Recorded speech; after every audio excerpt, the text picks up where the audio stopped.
जंगल के राजा शेर को अपनी शक्ति पर बड़ा घमंड था। वह स्वयं को सबसे शक्तिमान समझता था, इसलिए जंगल के हर जानवरों पर अपनी धौंस जमाता रहता था। जंगल के जानवर भी क्या करते, अपने प्राण सबको प्रिय थे, इसलिए न चाहकर भी शेर के सामने नतमस्तक हो जाते। एक दिन दोपहर के समय शेर एक पेड़ के नीचे सो रहा था।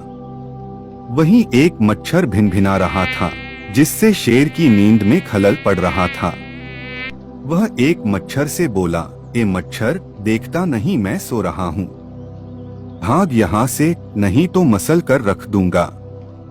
मच्छर बोला, क्षमा करें वनराज, मेरे कारण आपकी नींद में व्यवधान उत्पन्न हुआ, किंतु आप मुझे ये बात नम्रता से भी कह सकते हैं।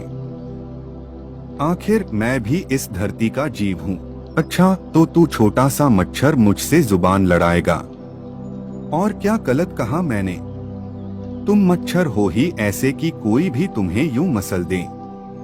मैं तो ये बार बार कहूंगा, क्या बिगाड़ लोगे तुम मेरा? मच्छर को शेर की बात और व्यवहार बहुत बुरा लगा। वह अपने साथी मच्छरों के पास गया और उन्हें सारी बताई। सभी मच्छरों को शेर की बात चुभ गई। उन्होंने तय किया कि इस संबंध में एक बार सब मिलकर शेर से बात करेंगे। सभी मच्छर शेर के पास पहुँचे और बोले, वनराज, हमें आपसे बात करनी है।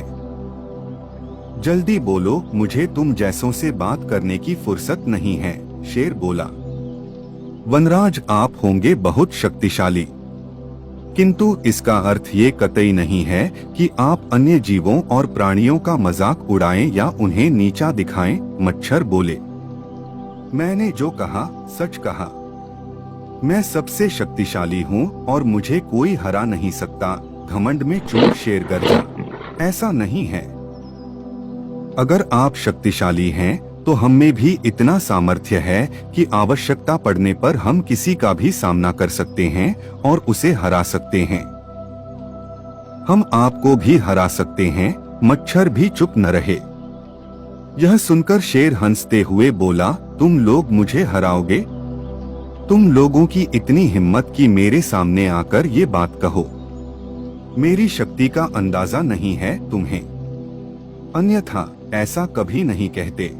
अभी भी समय है, भाग जाओ यहाँ से, नहीं तो कोई नहीं बचेगा। शेर के घमंड ने मच्छरों को क्रुद्ध कर दिया। उन्होंने ठान लिया कि इस शेर को मजा चखा कर ही रहेंगे। वे सारे एकजुट हुए और शेर पर टूट पड़े। वे जगह जगह उसे काटने लगे। वह दर्द से कराह उठा। इतने सारे मच्छरों का सामना करना उसके बस के बाहर हो गया। वह दर्द से चीखता हुआ वहां से भागा, लेकिन मच्छरों ने उसका पीछा नहीं छोड़ा। वह जहां भी जाता, वे भी उसके पीछे जाते और उसे काटते। आखिरकार शेर को झुकना पड़ा। उसने हार मान ली। वह मच्छरों के सामने गिपड़ गिड़ाने लगा, मुझे बख्श दो, मुझसे गलती हो गई, जो मैंने तुम्हें तुच्छ समझकर तुम्हारा मजाक उड़ाया और तुमसे बुरा व्यवहार किया।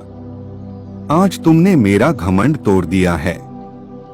अब मैं कभी किसी को नीचा नहीं दिखाऊंगा। मच्छरों ने शेर को सबक सिखा दिया था, इसलिए उन्होंने उसे काटना बंद कर दिया। वे बोले, घमंडी का घमंड कभी न कभी अवश्य टूटता है। आज तुम्हारा टूटा है। घमंड करना छोड़ दो, अन्यथा एक दिन ये तुम्हें ले डूबेगा।